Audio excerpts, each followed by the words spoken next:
Ever feel like, with some relationship advice, there should be like a warning label? Like, proceed with caution, your mileage may vary drastically. Yeah. Today's deep dive Yeah. definitely falls in that category. We're looking at basically a single first-person account. Right. And let me tell you, it throws a huge curveball when it comes to, the usual stuff you hear about marriage, infidelity, and all that. Interesting. So we're going to unpack this guy's experience. He's been married for 8 years, 3 kids, and he's claiming that his infidelity is what keeps his marriage peaceful. Wow. Okay, so right off the bat, this is tricky territory. Right. We have to be really careful here. Of course, yeah. We are not here to endorse or condone infidelity in any way. 100%. Our goal is to try to understand the psychology behind this man's experience and kind of analyze, are his claims even valid? Yeah, exactly. It's more about the why than the what here, So this guy, let's call him the narrator for simplicity's sake. He says things were, quote unquote, good in his marriage. But then, 6 years in, and this is shortly after his first child was born, he drops this bombshell.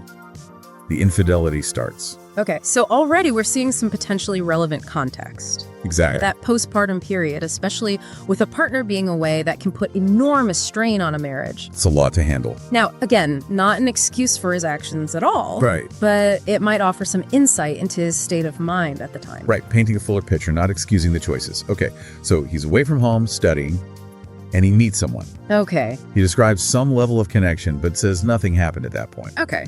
He does go back home, though, and it doesn't sound like things are magically better. Right. There's tension, arguments with his wife.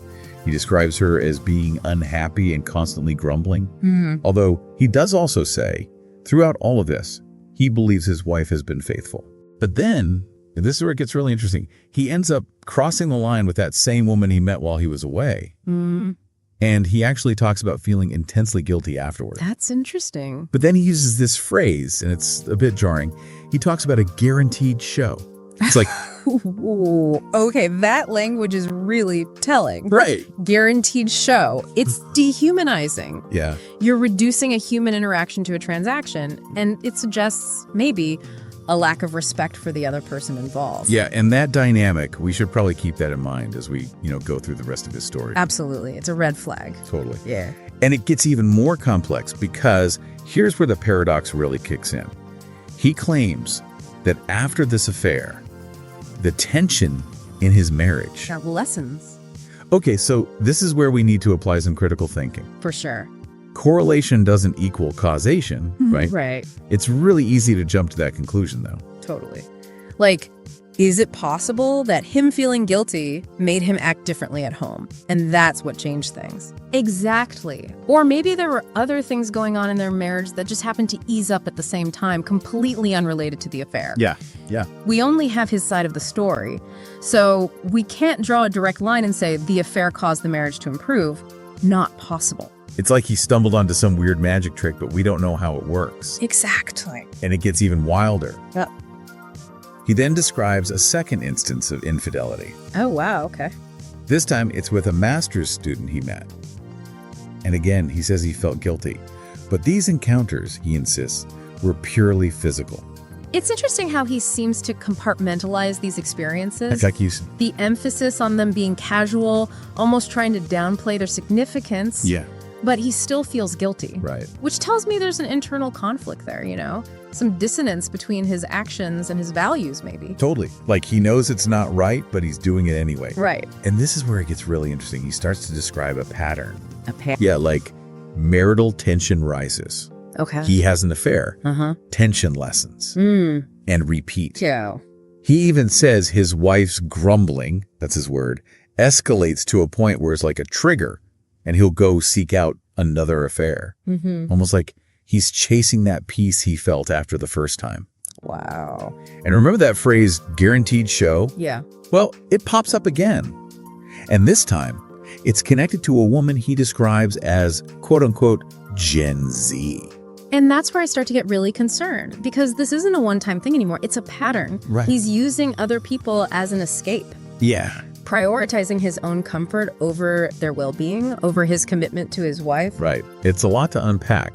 And the cost isn't just emotional, right? It's ethical too. Like, he's kind of glossing over the harm he might be causing to these other women. Exactly. Treating them like, I don't know, a means to an end. A very, very self-centered perspective, really. Totally. Yeah. He even goes so far as to say that infidelity, this is a direct quote, he says it's how he maintains his mental health. Like, it's giving him a break from, the everyday challenges of being married. Okay, that is a dangerous and honestly irresponsible oversimplification of a very complex issue. You can't just frame infidelity as self-care. Right. It doesn't work that way. It completely ignores the emotional and ethical minefield he's created. It's almost like he's trying to convince himself, and us, I guess, Yeah. that as long as he's not struggling, then everything's okay. Right, and that logic just doesn't hold water. Not at all. It really makes you wonder, what coping skills does he have? Is there any real communication in this marriage? Yeah. Or is he just avoiding dealing with the root issues?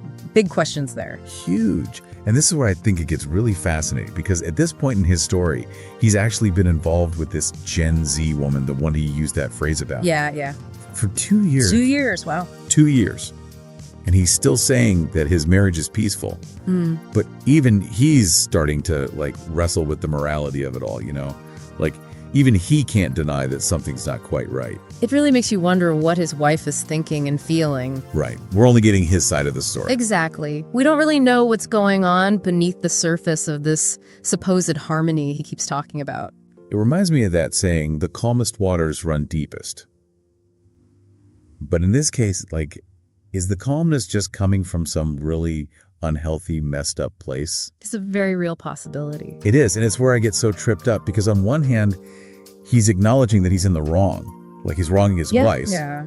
But then on the other hand, he's basically saying that this pattern, this infidelity, is the thing that's holding his marriage together, that it's what keeps the peace. Right, like it's the glue that's keeping everything from falling apart. Exactly. He even implies that this is normal. He says that most of his friends are cheating on their wives too. Okay, now, we obviously can't verify if that's true or not, but if it is, Right. that's a whole other conversation about societal expectations and pressures that men and women are facing in relationships. It's how do we even begin to reconcile this idea that he has? Yeah.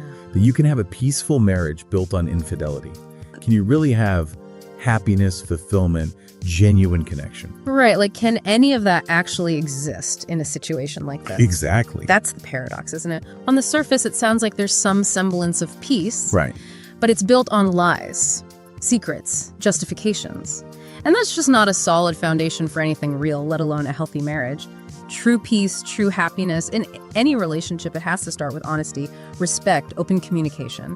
And that's just not something you're going to find when you're constantly betraying your partner's trust. It's like he's mistaking the absence of conflict for actual peace. 100%. And what about the emotional toll that all that secrecy takes? The lack of trust. It's bound to catch up with you eventually. Exactly. And speaking of things catching up, what about the long-term consequences here? Right, is this even sustainable? Is this really how he wants to live his life? What happens if his wife finds out? What happens if one of these other women decides they want more?